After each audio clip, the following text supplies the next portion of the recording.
Zahid Chaudhary is a professor in the Department of English at Princeton University, where he specializes in post-colonial studies, visual culture, and critical theory.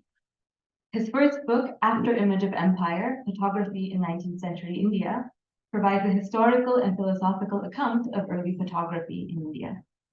He is currently at work on two books, Unruly Truth, Libidinal Politics and Crises of Authority, and Impunity, Notes on a Global Tendency. His many publications have appeared in Differences, Boundary 2, October, Social Text, Cultural Critique, South Asia, and Camera Obscura. Last fall, I had the good fortune of hearing Professor Chaudhary present on the afterlife of hysteria, in which he gave a very moving presentation about resignation syndrome in children of families seeking asylum in Sweden. Today, we look forward to hearing from him about the border and illness. Thank you. Thank you, Andrea, for that introduction. Oh, all right. So I just want to thank Patty and Victoria for putting this all together. Thank you to Devrati for inviting me. Thank you all for coming. So we'll be hearing a little bit more about resignation syndrome today because I'm still in this chapter, which is very much in progress. We'll be hearing more about other things too. As I'm sure we all agree in this room, particularly if you're in this room in a conference about borders, that borders demarcate not just geographical limits of nation states, but they also signify a host of other kinds of limits that are cultural, linguistic, and racial. So if we accept this, which I think is fairly easy to accept, then we also have to accept the fact that borders are subject to various kinds of dematerialization. Or to put it another way, border experiences require that we adopt an expanded sense of materiality. So in today's talk, I'm interested in considering the border as a psychosocial reality. And so what do I mean by psychosocial reality? That in addition to the material, political, and economic effects, borders also have profound psychosocial effects.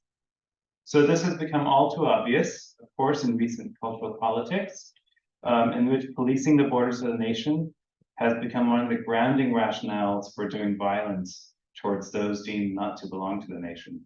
So psychopolitically then, while the geographical border might exist at the edge of the nation, it has long governed libidinal relations at its very heart. Since borders are crystallizations of various forms of authority, and what I mean by this is juridical, military, cultural, and even political theological forms of authority, the psychopolitics of borders are conditioned on conscious and unconscious relations to authority.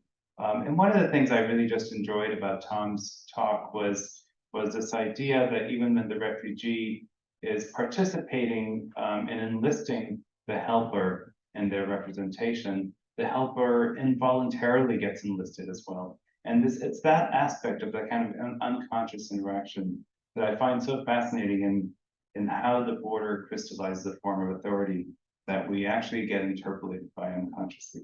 So these unconscious relations are what I want to discuss across two radically different kinds of people confronting the experience of border crossing and facing its unbearable psychosocial realities.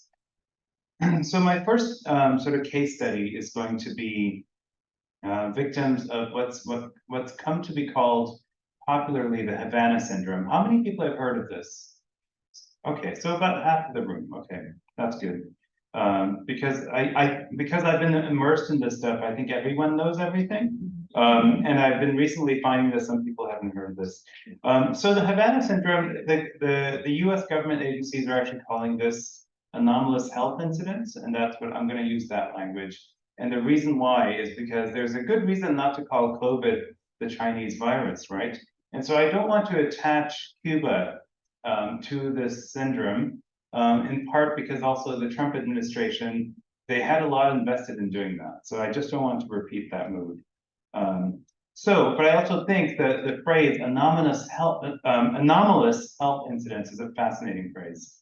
And it's much more interesting as a kind of analytic So you might have seen the news, maybe some of you saw the news last week, that an investigative report compiled by the CIA and about 6 other intelligence agencies concluded that anomalous health incidents, and I'm going to call them AHIs, so I stopped tripping over that word, AHIs experienced by US State Department employees and CIA agents, what used to be popularly known as the Havana syndrome, that these were not caused by a foreign adversary, and these symptoms were not the result of a directed energy weapon.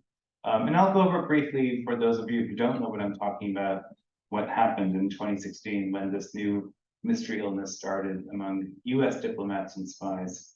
So even more recent than last week, just 3 days ago, you can imagine how hard the research has been about this because it keeps changing. So just 3 days ago, there was a news report that in spite of this assessment by the intelligence agencies that AHIs are not caused by foreign adversaries, the Department of Defense has nevertheless they're going to continue to assume that it might be caused by foreign adversaries. And they want to develop what they're calling defenses against AHI.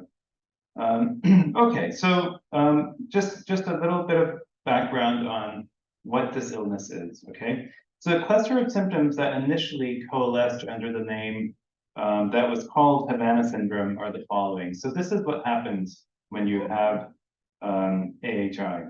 A relatively sudden onset of pressure in one's head, disorientation, vertigo, tinnitus, and in some cases vomiting. So many patients recall, this started in 2016 in Havana. Many patients recall hearing a piercing sound or feeling as if they were standing in some kind of energy beam when the symptoms begin. And while the symptoms abate when they get off the X, and this is the military language or also the CIA language, which means to move away from the site of the attack. So you're told, and as a part of your training, and you're a state employee abroad, that if you're ever under attack, you have to immediately get off the X. So while the symptoms would abate for these victims when they got off the X, some nevertheless continue to suffer chronic symptoms similar to concussion experiences. So ongoing periodic disorientation, fuzzy thinking, fatigue, blurred vision, migraines, etc. Patient 0 was a CIA agent, and he was stationed in Cuba soon after Barack Obama reestablished diplomatic ties with the country. His symptoms began after Donald Trump was elected president. I also had symptoms when he was elected president. That's a different story. In any case, his symptoms began after Donald Trump was elected president, and Trump announced that he would be rolling back Obama's diplomatic initiatives in Cuba. Notably, around the same time, Fidel Castro died. So this patient 0, the CIA agent, was in his apartment one night in Havana when he heard a piercing sound, and he felt pressure in his head, which led to a terrible headache and disorientation. He moved away from the X, and the pressure subsided, but the symptoms never quite went away. Over time, his symptoms proved chronic, and he had to retire early, although he was nowhere near retirement age. Soon, many other CIA agents and embassy employees had the same experience. And one diplomat, Tina Onifer, she's since revealed her identity, describes, and she was, for those of you who read the New Yorker article back in 2017, the lead person was called Audrey in that article, that's Tina Onifer. So one diplomat, Tina Onifer, describes her experiences like this, and I quote, "All of a sudden, with no reason or explanation, I felt like I was being struck with something. It was nothing tangible, it was just a sensation. And it was an overwhelming sense of anxiety, pressure completely inexplicable, and then pain that I had never felt before in my life or hadn't at that point, mostly in my head and my eyes. It's like I'd been seized by some invisible hand and I couldn't move," end quote. A handful of these very early cases, including Tina Onifer, were sent to University of Pennsylvania for medical assessment. The Cuban government expressed a lot of concern and explained that they were not responsible for any attacks on any US personnel. And a Cuban investigation into what was called then Havana syndrome analyzed the ringing sound recorded by patient 0, when he first felt the symptoms. So he had the wherewithal to actually tape the sound that he was hearing. So the Cuban investigation analyzes the sound, and they concluded that he had recorded the mating call of the Indies short-tailed cricket, and it's one of the loudest in the world. And apparently in Havana, this is the cricket that you hear every night. American personnel in Havana live in, as you can imagine, in highly fortified communities. And these are structures that are impermeable to all except Cuban intelligence agents, whose techniques of spycraft have long been admired and feared by the CIA. And there's always, as we might know, there's been sort of constant ongoing competition between the CIA and Cuban intelligence, such that the CIA has always been befuddled at how good Cuban intelligence is. Since no credible motive could be found for Cubans wanting to target American personnel, because it was very much in Cuban national interest to have Americans reestablish diplomatic ties, US spy agencies settled on Russia and perhaps China as likely culprits. Still, the conjuncture of Trump's presidency, with its ever-vigilant Cold Warriors in charge of the State Department and the CIA, and the increasing number of American diplomats and spies who succumbed to the Havana syndrome, then called, resulted in the US closing its embassy in Cuba in 2018. So within sort of 6 to 9 months of the first reports of this illness, the embassy got closed. Some in Trump's administration argued that these incidents were acts of war. And of course, as of just last month, the US Embassy has reopened in Havana. So University of Pennsylvania doctors who treated the first patients returning from Havana in 2016 found their brain imaging results to be so anomalous that they didn't know what to call the illness. The doctors and patients referred to it as the thing, unintentionally naming it after a Cold War science fiction monster. Because the brain scans corroborated concussion-like results, but notably without the biomarkers of physical injury that accompany scans of concussed brains, doctors also referred to the illness as the immaculate concussion. These doctors had a sense of humor. And actually the patients also referred to it as the immaculate concussion. And it is funny, but it's also interesting because there's a fundamental mystery to this illness that's encoded in that immaculate concussion.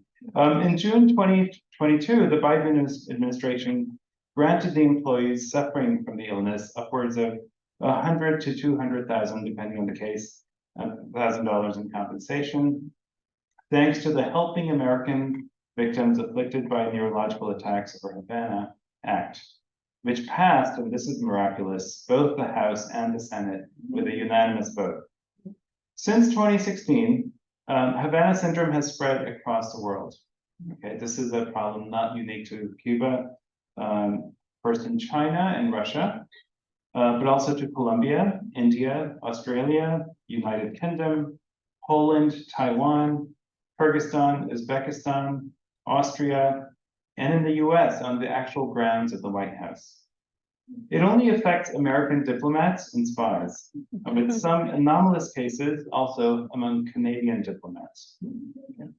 So every time in my research that a fact about AHI is established by a medical or governmental report, I quickly find another report by another agency that contests that fact.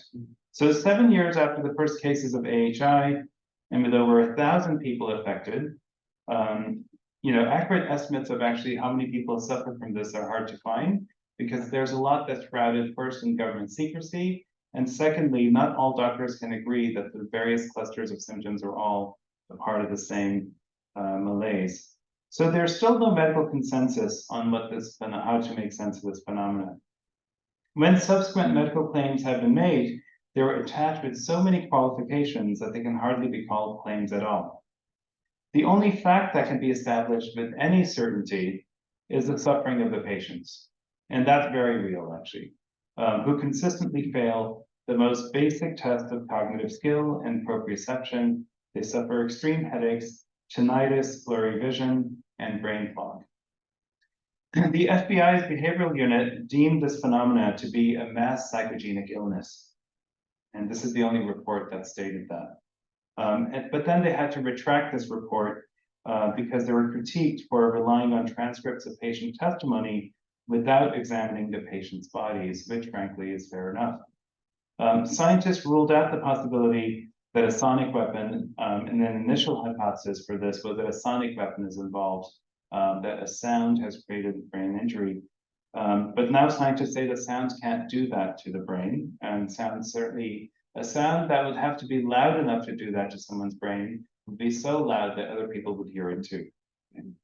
So, but a recent study, as of last week, by the National Academies of Science, Engineering, and Medicine, concluded that it is plausible that, quote, directed pulsed radio frequency energy could have caused symptoms of AHI.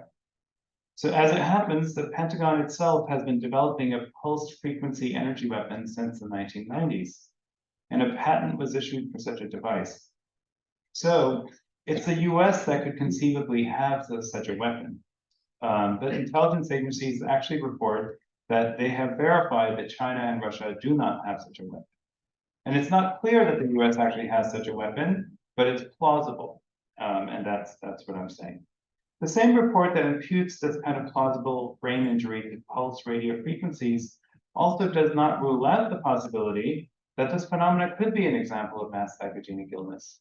And that's the thing, when you read the news reports, you get a headline saying, X report has come out, this phenomenon is now explained. When you do the research and you read the actual report, there are all these qualifications. So in this report that says that high frequency pulsed energy could create this kind of brain injury, there's a long qualification that, and I quote, that the committee was not able to reach a conclusion about mass psychogenic illness as a possible cause of events in Cuba or elsewhere, which is to say that the committee was divided, which is to say that the fact of it being a mass psychogenic illness is an open question.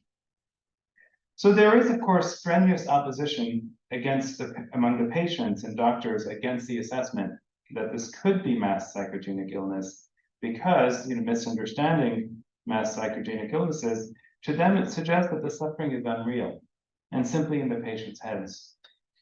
So the search for the hard facts and biomarkers continues apace and continues to prove as elusive as the existence of an energy beam weapon that might plausibly zap American personnel in fortified houses, hotel rooms, and even on the ellipse on the White House grounds.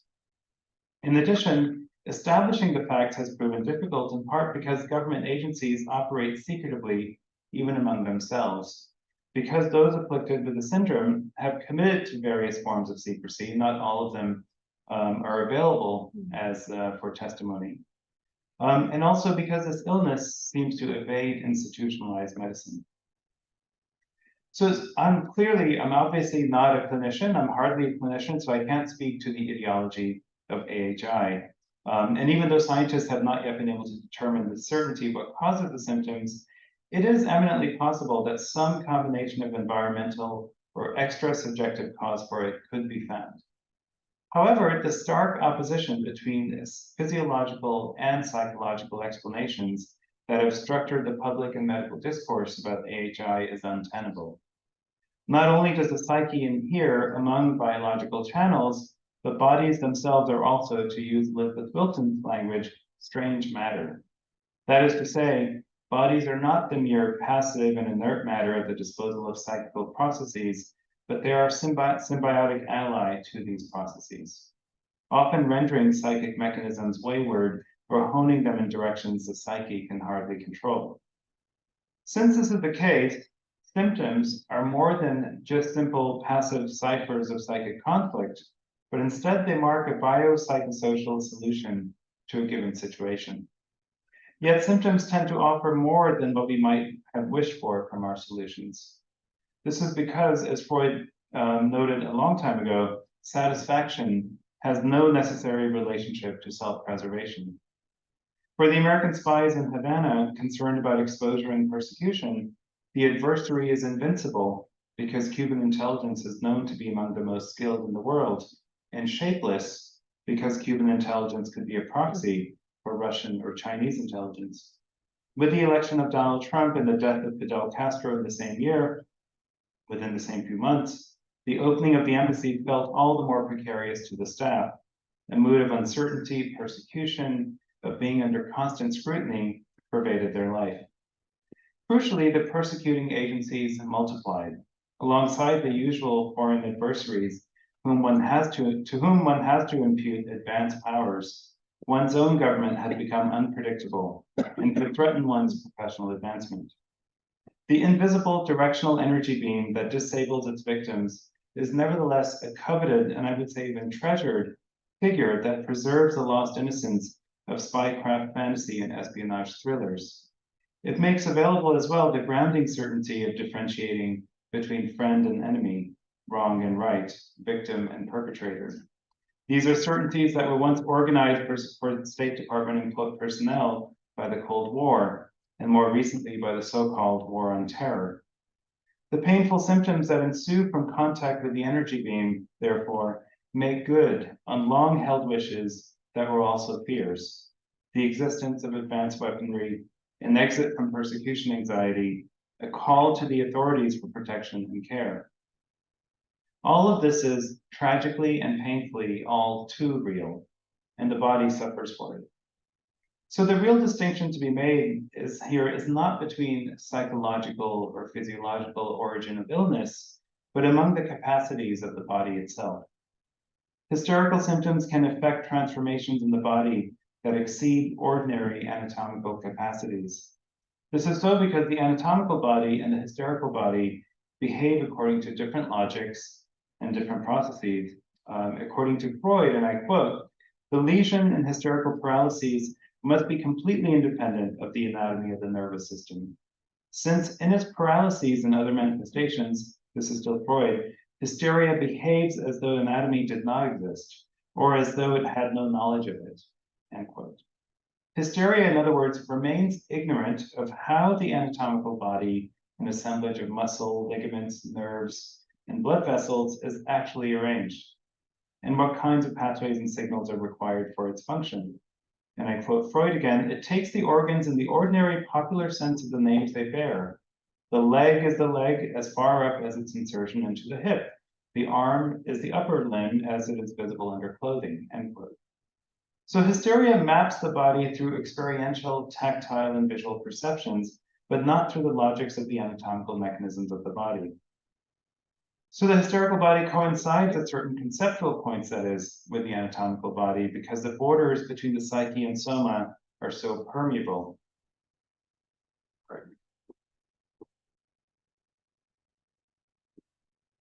And before we get worried about my use of the word hysteria, I just want to say a few words about why I'm attached to this word, fixated perhaps.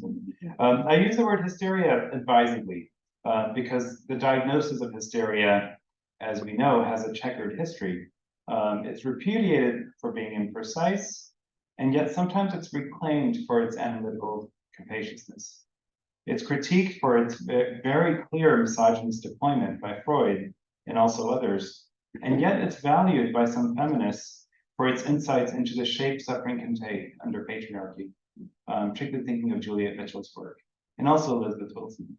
Waning as an object of study with the rise of non-psychoanalytic methods, and yet haunting those very methods in the form of citation, anecdote, negation, or mockery. The diminution of hysteria as a clinical diagnosis, of course, does not suggest that the clusters of symptoms that constituted it have disappeared. If hysteria indicates a fundamentally unruly form of embodiment, rendering the body wayward with respect to the social and even biological demands it must meet, as a diagnostic category, its own application has been unruly, or at best, imprecise. Yet the problems it sought to name persist, nevertheless.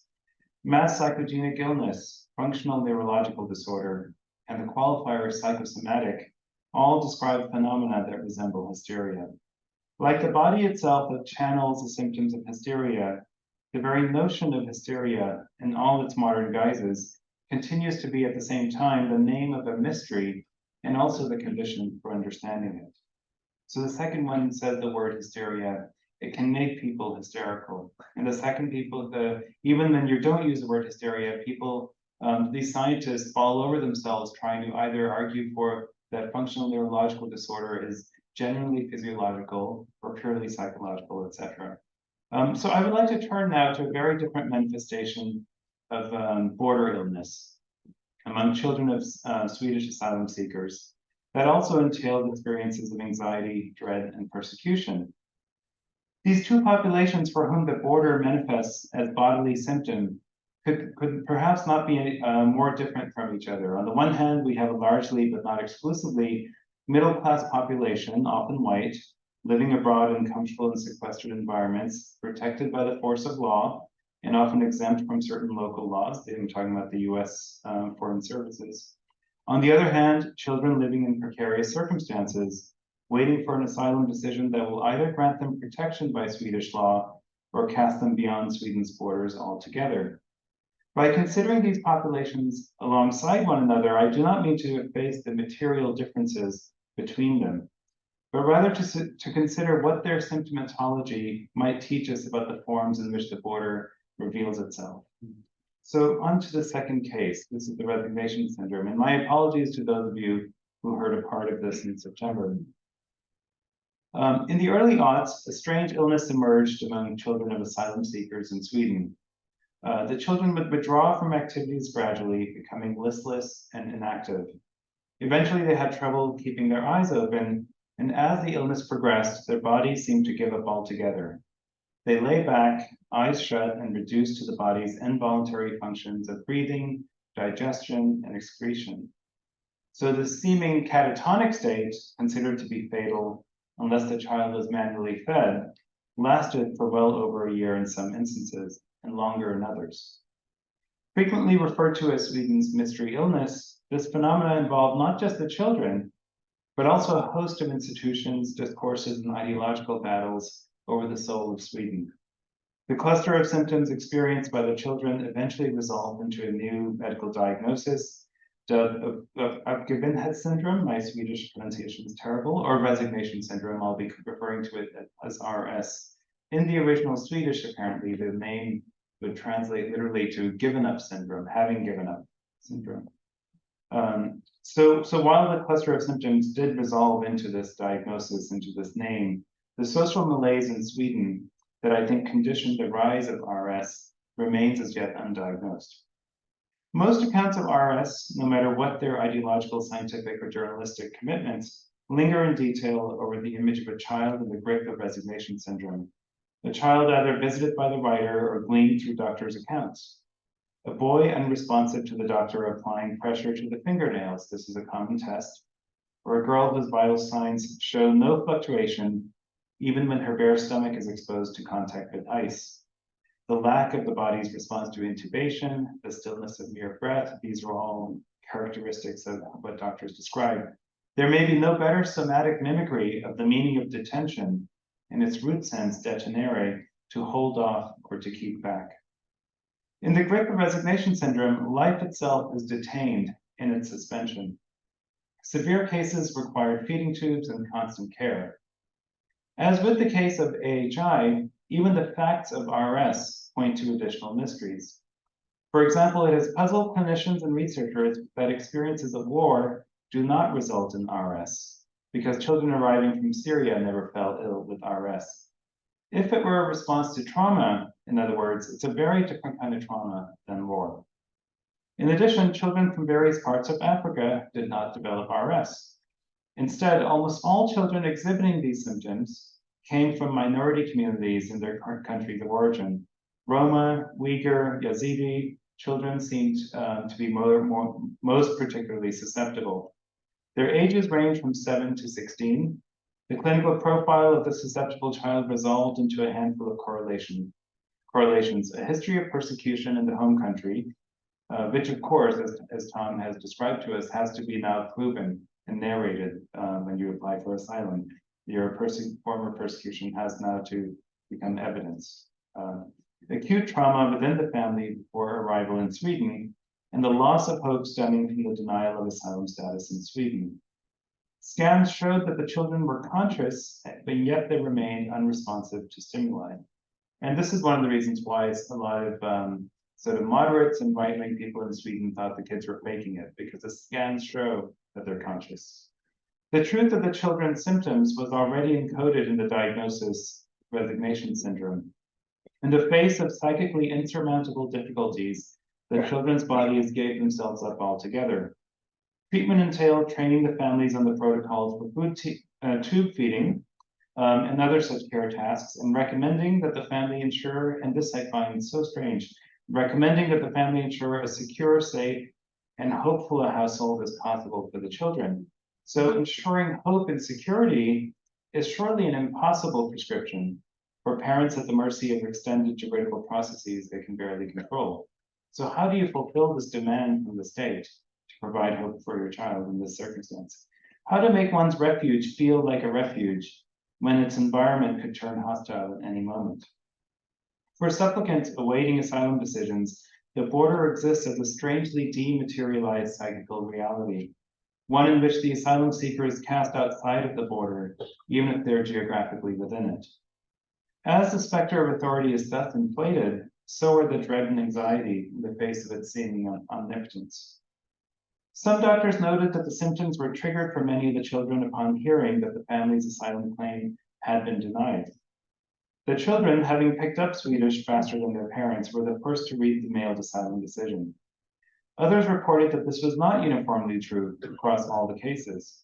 So Swedish investigation found that this illness was not occurring in the children's home countries. So there was Sweden sent out researchers in the various countries where these kids were coming from, and there are no reports of this happening in Central Asia or other parts that kids are coming from, and that this was a mystery unique to Sweden. The journalist Gellert Thomas's 2008 book, The Apathetic, blamed politicians, journalists, and doctors for making matters worse for the children due to their own xenophobic approach to asylum policies. From the opposite ideological camp, Dr. Thomas Jackson claimed that children were merely simulating their symptoms under pressure from parents, and the liberal milieu in Sweden was silencing truth tellers like himself. Jackson would go on to join the far-right Party of the Swedes, which grew out of the defunct neo-Nazi party, the National Socialist Front. Starting in 2006, when Sweden made its asylum process more lenient, cases of RS declined, which is interesting. But what's also interesting is that the opposite occurred as well, that the tightening of migration laws correlates with lower incidence of RS. Cases of resignation syndrome have steadily declined from its height of about 400 cases in 2004-2006 to 67 cases in 2019. This decline in cases is as mysterious and fraught as their initial emergence.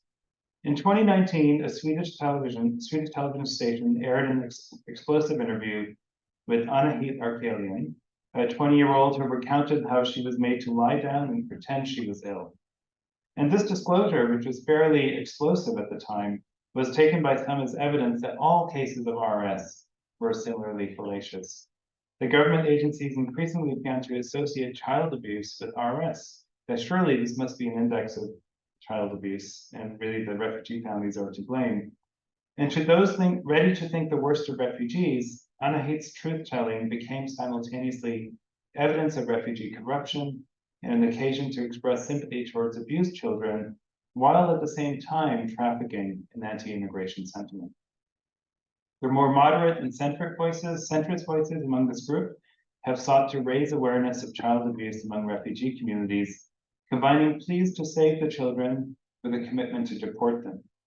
Saving the children, so this logic went, necessitated closing the borders. So as with the first case that I was just discussing with AHI, the symptomatology of RS is a veridical discourse. And here we have two kinds of erudition entwined together.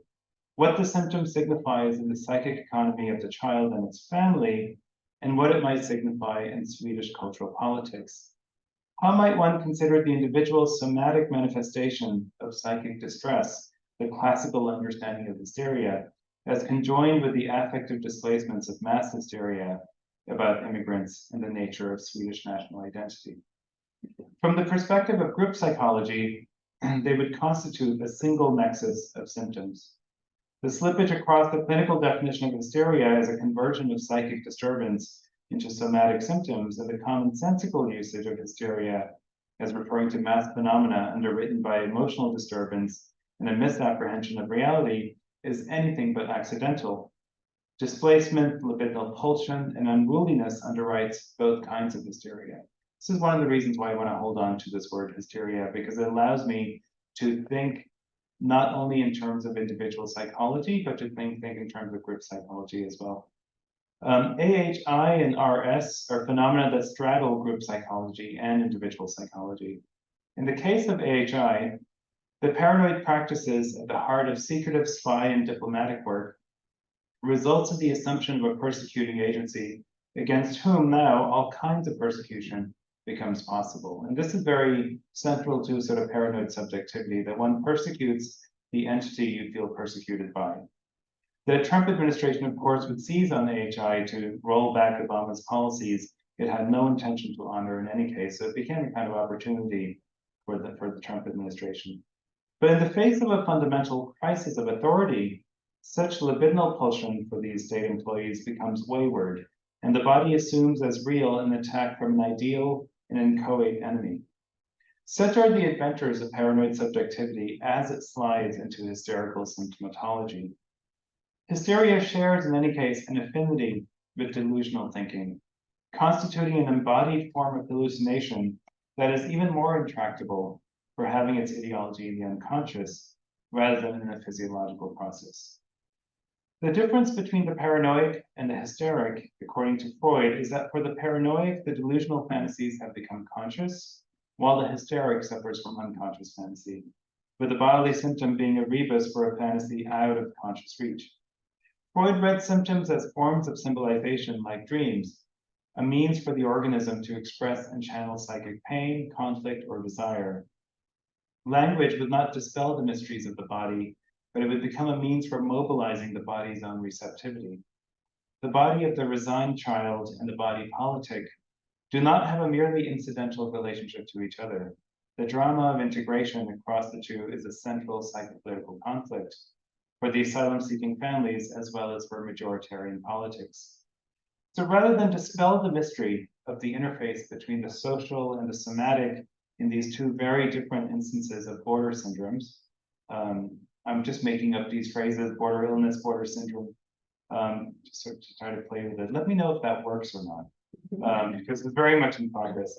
So rather than dispel the mystery of the interface between the social and the somatic, these two very different instances of border syndromes, we can only trace the psychopolitical outlines of the mystery itself.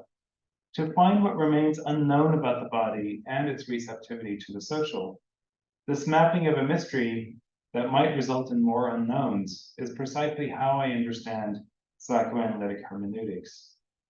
Common to both Havana syndrome, so-called Havana syndrome, and resignation syndrome is an anxiety about the conversion of a seemingly safe environment into a hostile one, and a keen sense of being scrutinized and watched. While it is incontestably true that American spies and diplomats are not living in precarious circumstances, as many asylum seekers are in Sweden, they are trained to assume that they're being watched at every turn, and actually they are often being watched. The energy beam that finds them is one they had been preparing for all along, since one of the functions of anxiety is to ready oneself for danger. Recall that an early so-called Havana syndrome patient reported being seized by an invisible hand. This is Tina Onifer. While the nature of this invisible hand remains mysterious, the force of its authority is such that the American embassy can very quickly shut in Cuba. It's shut by the invisible hand. For the children suffering from RS, language itself becomes a kind of energy beam. One girl, after her recovery, was asked by her doctor, Elizabeth Holtkrantz, and I quote, "What do you remember about the time before you became ill? Do you remember anything about what happened?" The girl responds, "I remember the letter."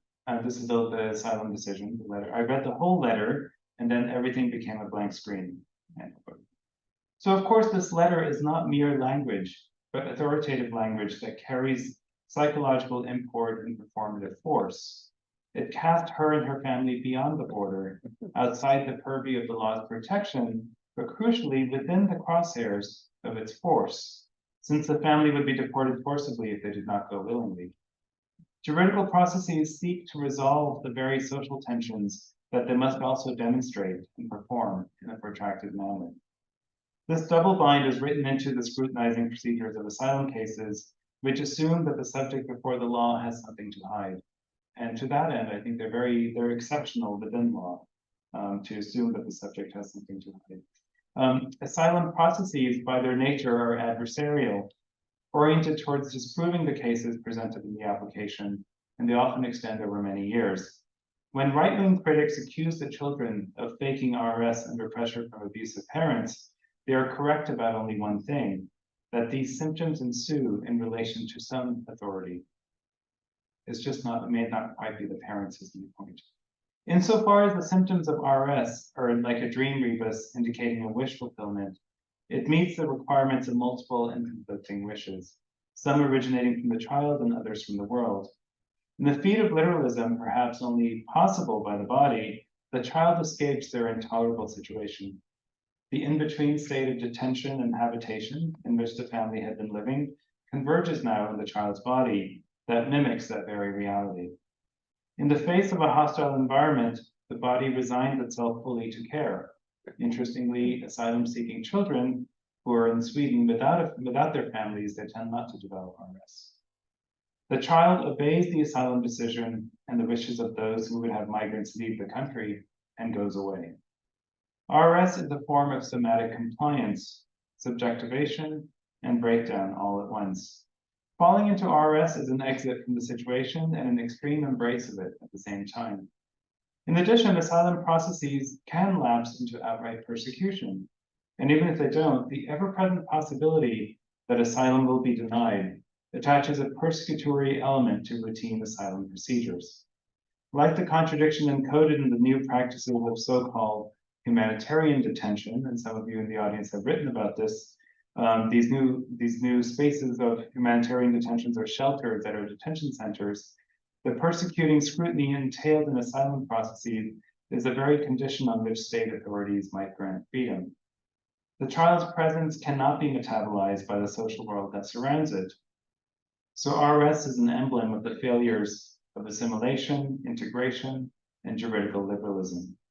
The regulative force of authority is what endows the words of the law to function as obscene words, the letter that the girl receives, with their powers of immediacy that hail us as children, who, in Freud's words, treat words as objects. And this is a psychoanalytic theory through Ferenczi and Freud that obscene words are experienced, that their obscenity is conditioned on the fact that we experience those words as literal, as objects, not just as words. And there's something of that kind of obscenity at work in the asylum decision.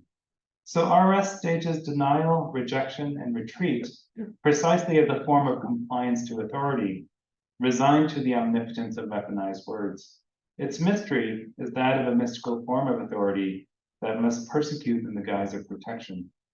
Now, just to wrap up, so placing these two mystery illnesses alongside each other forces us to consider the borders between psychological truth and historical truth, or psychic realities and the reality principle.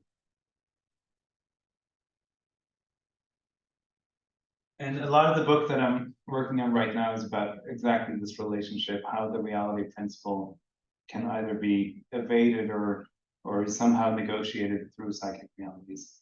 That is to say, while the persecutory force of asylum hearings is all too real, and those caught waiting for asylum decisions, the directional energy beam targeting American state employees remains itself a reality yet to be historically established. So we can understand the kind of dread and fear in the asylum process, and yet the weapon that has targeted these Americans abroad, we don't know if the weapon exists.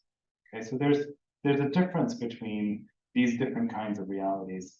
If it is true that directional high-frequency microwaves are not visible except in the effects that they have on the surfaces where they land, it is also true that hysterical conversion is not visible except as a symptom.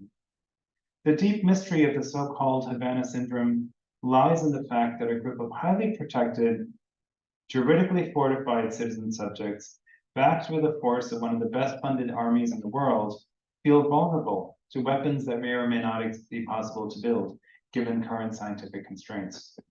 They deserve, like anyone else, to have their symptoms taken seriously, that is, without moral judgment or blame ascribed to their predicament. What if AHI, whatever its ideology, were also a disturbance in social relations. Its precursor would be Julianne Moore as Carol in Todd Haynes' 1995 film Safe, in which a bourgeois white woman finds that she has become allergic to everything in her environment, or rather, given her body's reactions to her surroundings, her cosseted world reveals itself to be a hostile environment.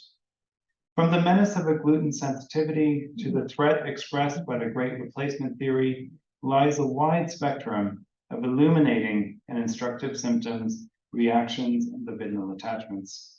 And if I place AHI somewhere along this continuum, by no means do I mean to dismiss it. On the contrary, perhaps nothing is more important for our current political moment than to understand how majoritarian or otherwise privileged populations come to feel so exposed and precarious in a world that is built for their protection. The US government's label, anomalous health incidents, is far less capacious than it might sound. Not only does the label presume American citizenship, but it excludes all kinds of health anomalies within America's borders. AHI would seem, for representatives of the state who suffer from it, to be a confrontation with the unbearable experience of being a certain kind of American abroad, desperately afraid of being targeted, avoiding the X as much as possible, acting as if all environments outside of the US border were hostile ones. The symptoms consolidate a sense of national belonging, but it is the border that delivers to them the unbearable shock of national identity. The children experiencing RS, too, resign themselves to care, but for them it is the border itself that looms as an encounter with the unbearable. Thank you.